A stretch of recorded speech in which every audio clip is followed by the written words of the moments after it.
Next up in our small batch brewing series is our first beer with 2 hops.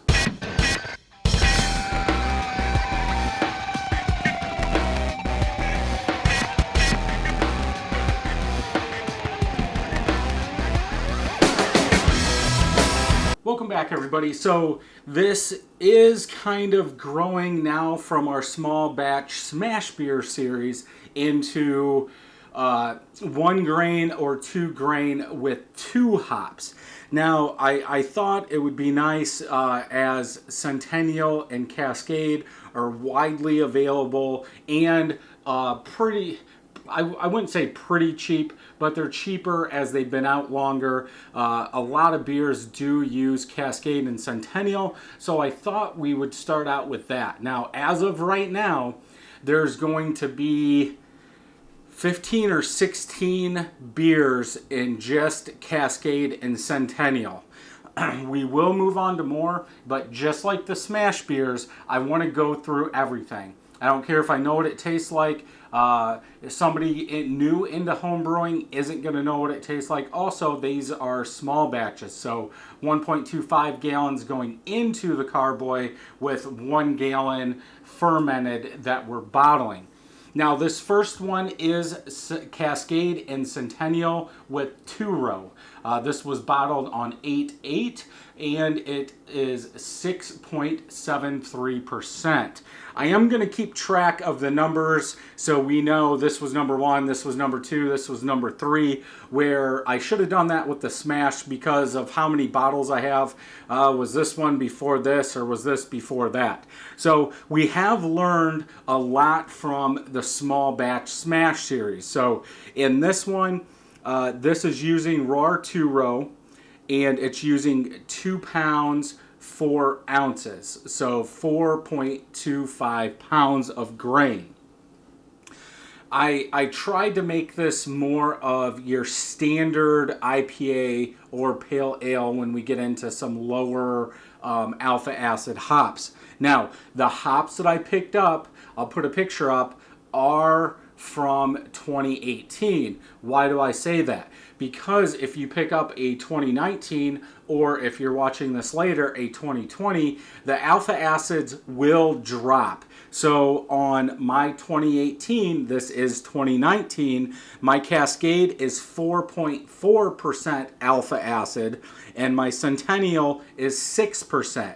Now, I would say those are about halved from what they usually are. So Cascade could be around an 8.8 to 9% alpha acid. Then a Centennial could be around 12, 13 if you buy them fresh. So if you're gonna make this, if you find one that you think you like, you might want to cut back on the hops that you use if you're using fresh. So for the hop additions, again, this is a 2-gallon batch with 1.25 going into the fermenter. So we're going to boil off almost a gallon. This is brew in a bag, all grain. Hop schedule, because we learned some stuff from the smash beer, we're using 0.25 of Cascade at 60 minutes of the boil. So start of the boil. Then we're using 0.25 ounces of Centennial at 10 minutes of the boil. Then we're using 0.25 ounces of Cascade at 5 minutes into the boil. Then dry hopping, we're using 0.25 ounces of each Cascade and Centennial 3 days into dry hopping. On this, I have it as the IBUs are 31.2. So I would say this is a pale ale. Anywhere up to a, let's just say 45 in my books around there would be a pale ale. Anything above that would be an IPA. So post-boil gravity or original gravity was 1052. Beersmith called for 1048. Again, this was bottled on 8.8. It finished at 5 bricks, which gives us a 6.73% beer. So let's go ahead and open it and see what we get. This is using 2 carbonation drops.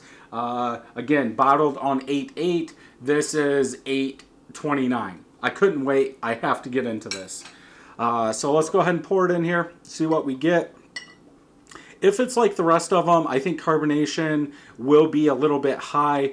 We will fix that if you've been watching the Smash beers. I got some smaller carbonation tablets where we can dial in what we want on a 22-ounce bottle.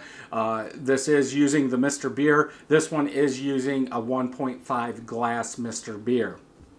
Head is white, small and medium bubbles. About a finger of head. Bubbles on the side are spread apart like bubble wrap. Color. Very yellow, light yellow in color. I can see through it tons and tons of bubbles coming up. It does have a little chill haze. Not very much settlement, which is surprising in this one, as the Mr. Beer does have the tap and it's just open. And we are using 0.5 ounces of dry hop instead of 0.32. So I was figuring there would actually be more, but there's not. So let's go ahead and smell, see what we're getting.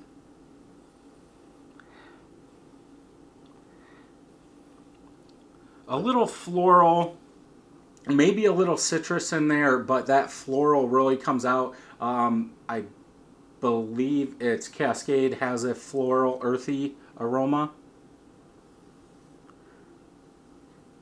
Yeah, I would say a floral, a touch of citrus, a little bit of sweetness, but I'm not getting a lot of sweetness like we were in the Smash beers. I do think that's because we are using more hops. That aroma of the hops is going to cut down on that malt profile. I think these will go a little longer before they start going downhill. Like on some of those 2 months, 3 months, we're really starting to taste or smell that sweet malt in those Smash beers. I think we'll be able to go longer because these are a little bit more complex. Let's go ahead and taste.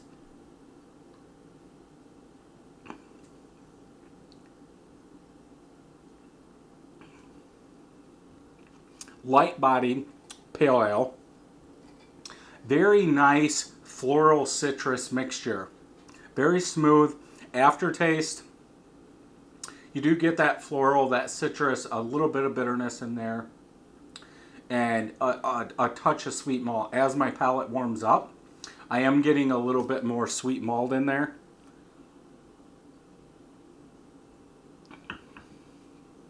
For all those bubbles, it's not really popping.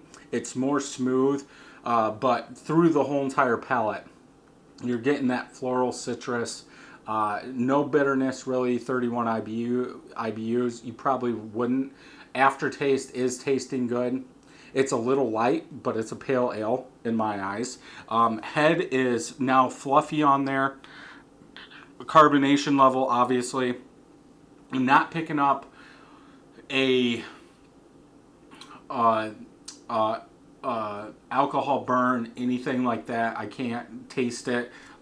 It does taste fresh, but that floral really sticks out. But that citrus, generic citrus, does help break that floral up a little bit. Yeah. Yeah, I think for our first one, it's good. It is better than the Smash beers, but we could spend a whole hour talking about those Smash beers, which I'm sure we'll get into a little bit later, but that's for a different video. Yeah, nice and light. I think it's balanced. Cascade does give floral, and Centennial is a super Cascade, so you are getting more floral on top of that, maybe a little earthiness, but I'm getting more citrus. Floral citrus is what I'm getting in this one, and it tastes good.